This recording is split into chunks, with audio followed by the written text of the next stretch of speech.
Bienvenue dans ce décryptage technique. Aujourd'hui, on plonge sans filet dans la mécanique de nos grandes infrastructures. On va comparer, techniquement, la résistance active du béton précontraint à la résistance passive du béton armé et détailler les fameuses méthodes de prétension et de post-tension. C'est un domaine absolument fascinant où l'ingénierie pousse la matière dans ses derniers retranchements pour bâtir le monde qui nous entoure. Allez, c'est parti. Au menu de cette analyse, 1. Petite introduction à la précontrainte. 2. Le grand face-à-face entre résistance passive et active. 3. La méthode de prétension.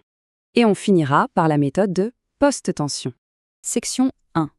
L'introduction à la précontrainte. Alors c'est Eugène Freycinet qui a inventé le concept en 1928. Et l'idée de base est tout simplement géniale. La précontrainte, c'est quoi au juste? C'est le fait de créer des contraintes artificielles, presque toujours une énorme compression, pour annuler à l'avance la traction que les futures charges vont causer. Pour visualiser le truc, imaginons une pile de livres qu'on veut soulever horizontalement par les extrémités. Ça tombe direct sous son propre poids, normal. Mais si on tresse super fort les deux bouts avec les mains, la pile tient toute seule en l'air. La compression artificielle vient d'annuler les forces de flexion. C'est exactement ça le secret du béton précontraint. Section 2. La résistance passive face à la résistance active. C'est là que tout bascule. Le contraste technique entre les deux est total. Le béton armé classique, il est passif. Il attend d'être chargé et il a même littéralement besoin de se fissurer en bas pour que l'acier prenne le relais et se tende. Le béton précontraint, lui, agit de manière proactive. Il précomprime le béton avant même qu'il ne supporte son propre poids. Le résultat ? Zéro fissure. Le béton se transforme en un matériau parfaitement homogène et élastique. C'est un vrai changement de paradigme. Si on observe le comportement du béton armé sous charge à l'état limite de service, on remarque un truc fou. Sous l'axe neutre, les fibres du bas doivent physiquement se déchirer pour que l'armature passive en acier s'allonge et absorbe la charge. En fait, on accepte la dégradation partielle de la matière comme une condition indispensable à son propre fonctionnement. Et là, bim, c'est la solution active optimale. Au lieu de laisser le béton craquer, on injecte un profil de compression en forme de triangle directement au cœur de la matière. La précontrainte crée une force excentrée vers le bas qui annule parfaitement l'attraction de la future charge. On obtient une section intacte. Et le petit bonus, c'est que ce fameux triangle demande beaucoup moins de béton qu'une compression uniforme, ce qui évite un gaspillage monstrueux de matériaux sur les chantiers. Section 3. On passe à la pratique avec la méthode de prétention.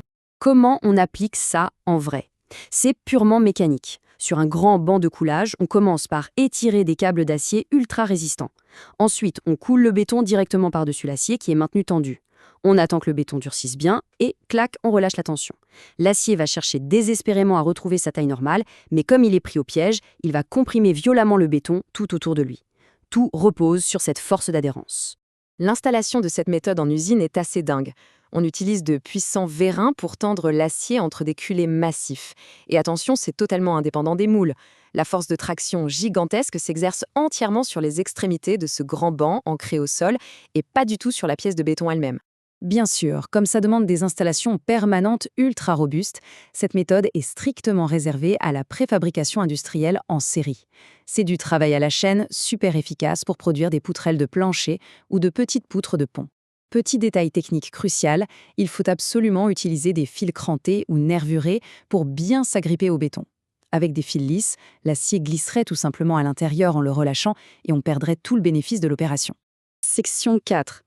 L'autre grande approche, la méthode de post-tension. Ici, on inverse complètement la logique. On place d'abord des gaines vides et étanches dans le coffrage. On coule le béton, on le laisse complètement durcir et c'est seulement après qu'on insère les câbles à l'intérieur et qu'on les tend avec des vérins qui s'appuient directement sur le béton durci. Pour finir le travail, on injecte un coulis de ciment sous très haute pression pour tout figer et empêcher la moindre corrosion. La distinction saute aux yeux sur cette méthode. Les vérins utilisent carrément les extrémités de la pièce en béton comme point d'ancrage pour tirer. Plus du tout besoin de culées externes géantes fixées au sol.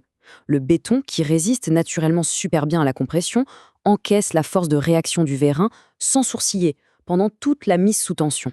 Cette post-tension, c'est ce qui offre une flexibilité opérationnelle monumentale sur les chantiers. C'est la technologie derrière les plus grandes prouesses du génie civil. Des ponts à portée gigantesque, des plateformes pétrolières offshore, ou encore les murs ultra-denses des réacteurs nucléaires. Le vrai super pouvoir de cette méthode, c'est de pouvoir utiliser des tracés de câbles courbés pour épouser exactement le profil des contraintes d'un ouvrage spécifique, du vrai sur-mesure. Toutes ces techniques donnent une résistance initiale incroyable. Mais il y a un problème de taille. Le béton, ça vit, ça bouge. Avec les décennies, il subit un retrait naturel et une déformation extrêmement lente sous cette énorme pression constante. Ce mouvement microscopique, le fluage, menace littéralement d'effacer cette puissante résistance active au fil du temps.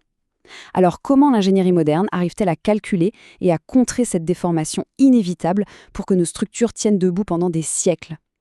Eh bien ça, c'est un défi scientifique tout aussi passionnant qui mériterait son propre décryptage.